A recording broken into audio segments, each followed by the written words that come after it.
राष्ट्र संत श्री प्रमुख सागर सा ज्ञानी ना संसार में। अमृतदायी ज्ञान है इनके प्रवचनों के सार में। पुष्प दंत महाराज के शिष्य है, ज्ञान उन्हीं से पाया है। प्रतिमूर्त है अपने गुरु की, वो ही ओज समाया है। जग कल्याण की कुंजी इनके धर्म ज्ञान भंडार में। अमृतदायी ज्ञान है इनके प्रवचनों के सार में। अहिंसा तीर्थ के हैं ये प्रणेता, असम राज्य के राजतिथि। आत्मानुशासन से कल्याण की सिखलाए जग को युक्ति। जिनवाड़ी चैनल कहे गुरुवर, प्रभुवर है साकार में। अमृतदायी ज्ञान है इनके प्रवचनों के सार में।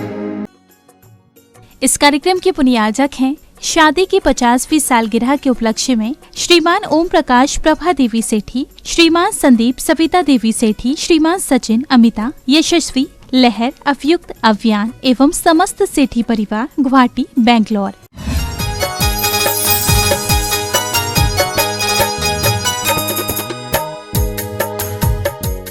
आप विचार करके रखना, इतना ही सोचना, अपने जीवन में परिवार के साथ तालमेल बैठा के रख। कभी कभी खोटा सिक्का भी काम में आता है ना। कभी कभी नालायक बेटा भी बड़े बड़े काम कर जाता है। आप विचार करके रखना, कभी कभी नालायक बेटा भी ऐसा लायक होता है, सारे लायकों को नालायक और खुद लायक बनकर वो दुनिया में नाम कमा जाता है। कभी कभी जिनसे हमारे मन खराब होते हैं उन्हीं से काम पड़ते हैं, तब मेरा मन होता है कि कैसे बात करूं। किसी शायर ने बोला है, दुश्मनी जम के करो यारो, पर इतनी गुंजाइश रखना। दुश्मनी जम के करो यारो, पर इतनी गुंजाइश रखना, जब मिलो तो शर्मिंदा ना होना पड़े। जब मिलो तो शर्मिंदा ना होना पड़े, तो तुम्हारी दुश्मनी भी तुम्हारे लिए वरदान सिद्ध हो जाएगी। मुझे मालूम है ऐसे बहुत से परिवार हैं जो मिलना चाहते हैं अपने परिवार से। मुझे मालूम है ऐसे बहुत से भाई हैं जो मिलना चाहते हैं, लेकिन शर्मिंदा के वजह से नहीं मिलते हैं। क्या सोचेंगी? ऐसी बहुत सी बहुएं हैं जो सासुओं से मिलना चाहती हैं, लेकिन बोलचाल बंद हो गई, अब नहीं मिलेंगे हम। वो बोले, और हमें आश्चर्य तो ये लगता, बोले तो बोले कौन? जो बोले वो, बोलो ना, जो बोले वो कुंडी खोले। देवरानी जेठानी का किस्सा सुना होगा आपने। दोनों में बोलचाल बंद, देवरानी जेठानी दोनों में बोलचाल बंद। और बोलचाल बंद हुई क्यों? वो घर में पुए बनाए थे, 5-7 पुए छोटे थे, 8 पुए बड़े थे। देवरानी ने कहा बड़े मैंने बना, मैं खाऊंगी, मैंने मेहनत ज़्यादा करी।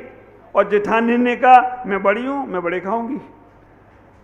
हो गई बोलचाल बंद। 1 दिन बंद, 2 दिन बंद, 3 दिन बंद।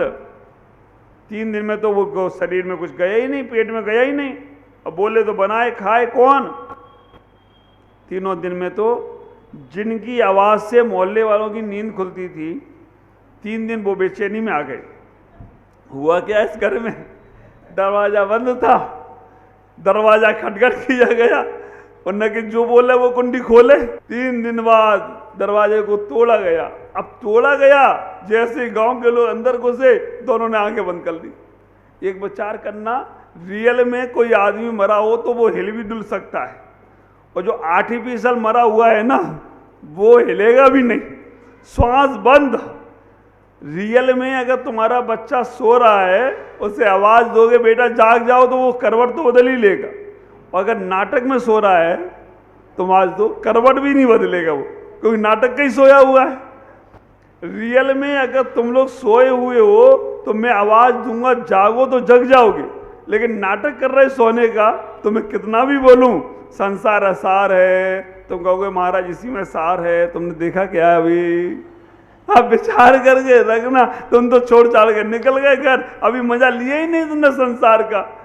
ये सोने के नाटक करने वाले लोग हैं। और जो जागे हुए लोग हैं उन्हें बोलना ही नहीं पड़ता है। विचार करके रखना, होशियार बच्चे, होशियार बहुएं, होशियार सासू, होशियार बेटे, इनको कुछ नहीं कहना पड़ता है, वो समझ से सब काम कर लेते। तीनों बहुएं, दोनों देवरानी जेठानी बोली नहीं, दरवाजा तोड़ा गया।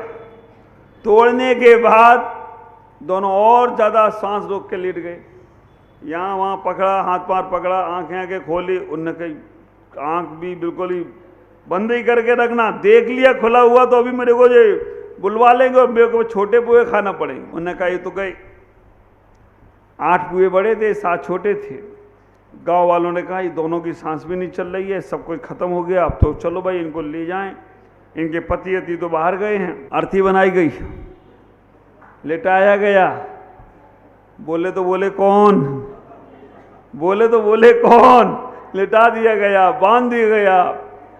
चलो भैया राम नाम सत्य है, मुर्दा बड़ा मस्त है, बोले ही नहीं, चले जा रहे। अब हुआ क्या, जैसे शमशान पहुंचे तो बड़ी ने कहा क्या करूं, ये तो बोल नहीं रही है, मुझे को ही बोलना पड़ेगा। तो बड़ी ने शमशान पहुंच ही रहे थे, बड़ी ने कहा ठीक है बहन, 7 छोटे हम खा लेंगे, 8 बड़े तुम खा ले। 7 छोटे हम खा लेंगे, 8 बड़े तुम खा लेना। और हुआ ये, घटना अभी नहीं घटी, घटना अब दुर्घटना में घटी। जो ले जाने वाले थे ना, उसमें 8 बड़े थे, 7 छोटे थे। 8 बड़े थे, 7 छोटे थे। उनने कहा ये तो भूतनियां बन गई हैं और कह रही हैं कि 8 बड़े तुम खा लेना, 7 छोटे हम खा लेंगे। वो अर्थी बरती पटकी और भागे। विचार करना, आगे गांव गए और पीछे वो देवरानी जेठानी दोनों यहीं बैठी हैं। वो दोनों यहीं बैठी हैं, बताओ तो उठाऊं मैं उनको। अभी तक बोलती नहीं है वो। सोच रहे होंगे महाराज सबके सामने मेरी पोल पट्टी खुलवा देंगे, नहीं उठाऊंगा नहीं, कहीं तुम ही निकल आए तो गड़बड़ हो जाएगा मामला। आप विचार करके रखना, इतनी ज्यादा कसाय क्यों रोज भगवान की पूजा पाठ करते हो, सत्संग करते हो, स्वाध्याय करते हो, उसके बाद भी तुम्हारे मन नहीं मिल पा रहे, उसके बाद भी तुम्हारा मन अच्छा नहीं हो पा रहा है। मैं तो कहूंगा स्वाध्याय छोड़ दो, तपस्या छोड़ दो। आदिनाथ के समय 4000 राजाओं ने दीक्षा ली। जब झरनों का जल पीने लग गए तब उन्होंने इतना ही कहा तो या तो दीक्षा छोड़ दो या झरनों का जल छोड़ दो। विचार करना, उन लोगों ने झरनों का जल नहीं छोड़ पाए लेकिन दीक्षा छोड़ दी। आप इतना ही मन में विचार करके रखना, अगर आप सच्चे दिल के धर्मात्मा हो, मन से कसाय भाव छोड़ने का प्रयास करो। परिवार की एकता, परिवार की अखंडता हमारे जीवन की सबसे बड़ी अखंडता होगी। और अगर हमने वो नहीं रखा तो विचार करके रखना, जैसा उनका हाल हुआ कि गांव वालों ने जिंदा को ही दफना दिया। उनने कई भूतनियां बन गई हैं, आगे भागते रहे और फिर पकड़ा गया, उन्हें तांत्रिक मांत्रिक को बुलाया गया और दोनों को लगा दिया गया। अब जो हुआ कथानक सही नहीं है, तथ्य बहुत है, कथ्य में अंतर नहीं है। इतना ही विचार करके रखना कि आपका परिवार आपकी आत्मीयता का परिवार होना चाहिए। झगड़े बहुत हुए, आदिनाथ के समय से झगड़े चल रहे हैं। भरत चक्रवर्ती और बाहुली में भी झगड़े हुए थे, विचार करना। लेकिन बाद में समझ में आ गई तो भरत ने बाहुली के चरणों में झुक के क्षमा मांग ली, और मांगने के बाद बाहुली को भी केवल ज्ञान हो गया और भरत को भी अंतर्मुख हो गया। झगड़े तो राम के समय पे भी थे, राम के समय पे भी केकई थी, है ना? केकई कहे कई करे कई, उसका नाम केकई। कहे कई करे कई, उसका नाम केकई। मंथरा, मंथरा का नाम समझती हो ना? मंथरा दासी थी। मंथरा जिसके दिमाग में भरे पथरा, उसका नाम मथुरा। कौशल्या जैसा बोल लिया वैसा ही चल लिया, उसका नाम, सबके नाम में रहस्य भी है। आप विचार करके रखना, सबके नाम में कुछ ना कुछ रहस्य होता है। उस रहस्य को समझने का प्रयास करो। आप ख्याल करना, पूजा करते हो तो पांचों उंगलियां अलग अलग होती हैं, एक होती हैं?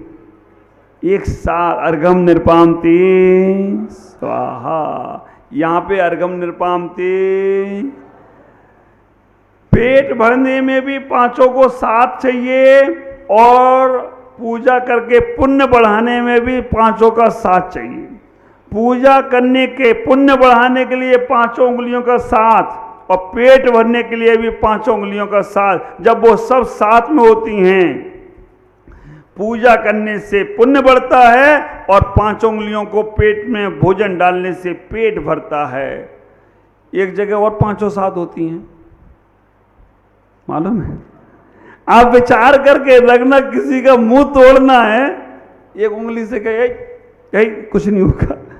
अगर किसी का मुंह तोड़ना तो ये पांचों साथ, आप विचार करना। लेकिन ऐसा तोड़ना नहीं है, जोड़ना है अपने को, तो नहीं तो मालूम पड़ा तुम तोड़ने की संगति में आ जाओ, हैं? जो तो को कांटा बोबे तू बोबे वो को भाला, वो भी ससुर जान जाएगा पड़ा किसी से पाला। ऐसा नहीं करना है, हमें इतना ही विचार करना है। हमें जुड़े संयुक्त परिवार की बहुत जरूरत है। ख्याल करो, संयुक्त परिवार की बहुत जरूरत है। व्यापार अलग अलग बच्चे करें, अलग अलग देश में करें, कोई दिक्कत नहीं, लेकिन सबको एक ही छत्र छाया में रहना चाहिए। आप विचार करना, हमारे प्रदीप भाई, कल्पना बहन का बच्चों का व्यापार देखो, एक चाय एक आइसक्रीम, दोनों विपरीत ध्रुव। न चाय वाले का आइसक्रीम से मेल तोल और न आइसक्रीम का चाय से। एक सोचता है पानी बरसे तो चाय बिकेगी, ये सोचता है गर्मी पड़े तो आइसक्रीम बिकेगी। फिर भी दोनों एक ही छत्र छाया में हैं, ये सबसे बड़ी बात है। तीन बेटे, तीनों गुवाहाटी रहे चाहे यहाँ रहे, बहुत से परिवार होंगे, हमें जानकारी नहीं है इसलिए सबका नहीं बता पाऊंगा, लेकिन बहुत से परिवार हैं।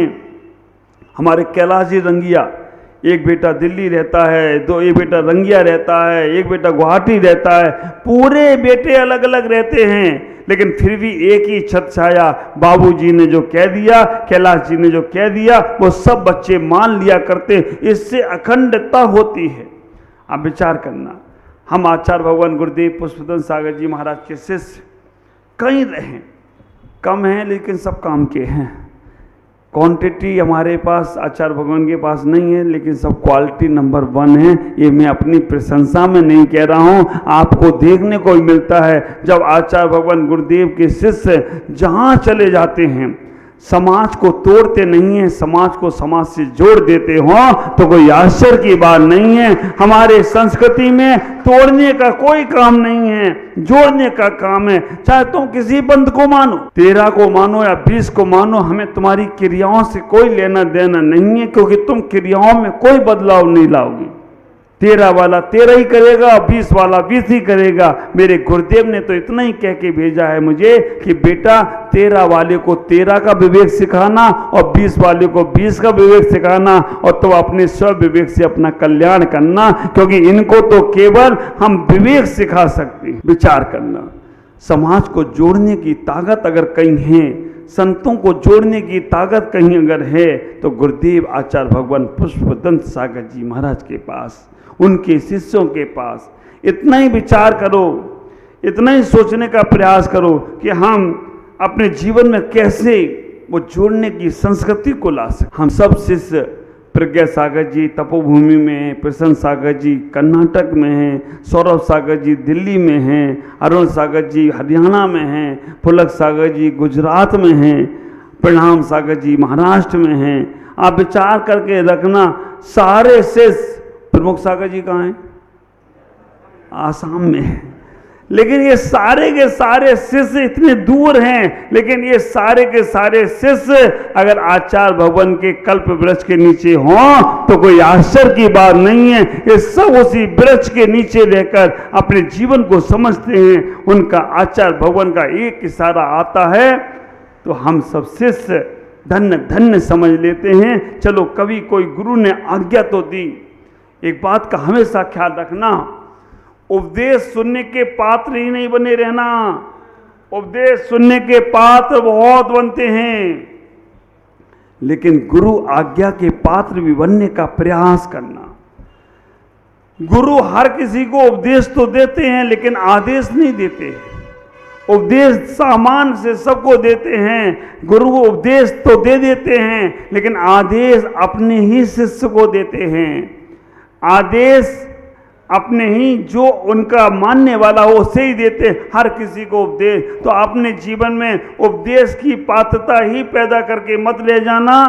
कभी कोई गुरु का आदेश मिल जाए, गुरु की आज्ञा मिल जाए, तो अपने आप को धन्य भागी समझना कि आज मुझे कभी कोई गुरु ने आज्ञा तो दे दी, कभी गुरु ने मेरे को कुछ बोल तो दिया। और मैं तो कहूँगा इस मामले में हमारी नलवाड़ी समाज बहुत अच्छी है, जो गुरु ने उपदेश नहीं आदेश दिया कि मंदिर में रथ बनना है, तो आदेश को आज्ञा को सिरोधार मानकर सबने पूरा कर दिया हो, तो कोई आश्चर्य की बात नहीं है। विचार करना, एक गुरु के उपदेश और आदेश से हम अपने जीवन को आनंदित बनाएं। मैं आपसे कहना चाहता हूं कि जब तुम्हारी समाज की एकता होती है, बड़े बड़े लोग भी तुम्हारे चरणों में झुकेंगे। बड़े बड़े लोग तोड़ते कैसे? आप विचारना, नेता लोगों का काम होता है तोड़ने का। क्या करेंगे? तुम्हारी समाज में कुछ लोगों को वो बीजेपी का बना देंगे, कुछ लोगों को कांग्रेस में ले लेंगे। बेटा तुम्हारी वोट बैंक बटेंगे और फिर वो दूसरे लोग मजा लेंगे। आप विचार करके रखना। लेकिन पॉलिटिक्स है, हाँ, माधवराव सिंधिया और उनका कौन दूसरा एक और तो उनके घर में, हाँ, ज्योति सिंधिया, एक बीजेपी भी एक कांग्रेस में। उन्होंने कहा इधर नहीं तो उधर कहीं से तो माल मिलेगा ही मिलेगा। ख्याल करके रखना, कभी तो होगा ही होगा। लेकिन मैं आपसे इतना ही कहूँगा कि परिवार की एकता, जो अंगूर बाजार में खरीदने जाते हो ना, अंगूर जो गुच्छे में लगे रहते हैं उनकी कीमत ज़्यादा होती है। सेठ ने सब बहुओं की बात सुनी, सुनने के बाद लक्ष्मी के पास गया। लक्ष्मी से इतना ही कहा कि हे लक्ष्मी, अगर तुझे देना ही है, मेरी एक बहू ने कहा सोना ले लो, एक बहू ने कहा फैक्ट्री बनवा लो, एक बहू ने कहा वैभव ले लो, लेकिन मुझे सबसे छोटी बहू की बात बहुत अच्छी लगी कि मेरे घर में प्रेम बना रहे, मेरे घर में एक दूसरे की आत्मीयता बनी रहे, मेरे घर में एक दूसरे के प्रति प्रेम का व्यवहार बना रहे, बस इतना ही मुझे चाहिए।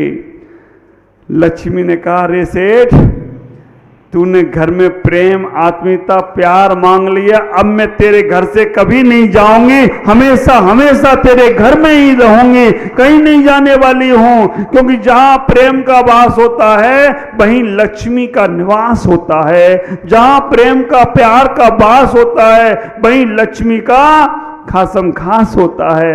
विचार करना, जिन घरों में झगड़े होते हैं वो लोग तकलीफ में हैं और तकलीफ ही पाते रहेंगे, और जिन घरों के झगड़े समाप्त हो गए वो लोग नमक रोटी खाकर भी बहुत मस्त हैं, वो लोग टूटी चारपाई पे भी अच्छी नींद ले रहे हैं, वो लोग पानी पीकर भी दूध और घी का काम कर रहे हैं, और जो लोग लड़ते झगड़ते हैं उनको डल्लब के गद्दों पे भी नींद नहीं आती है, एसीओ में भी करवटें बदल रहे हैं, और तो और 56 प्रकार के भोग गले के नीचे नहीं उतरते हैं। आज आपसे इतना ही कहूँगा, आप अपने जीवन में समाज की एकता बनी रहना चाहिए, और यही समाज की एकता का सबूत नलवाड़ी का पंचकल्याणक, मालेगांव का पंचकल्याणक नलवाड़ी में हुआ। इस समाज की एकता का सबसे बड़ा विचार करना, और एकता आपकी अगर रही तो प्रमुख सागर जाकर भी वापस दोबारा लौट कर आ जाए नलवाड़ी, तो कोई आश्चर्य की बात नहीं होगी। आज इतना ही।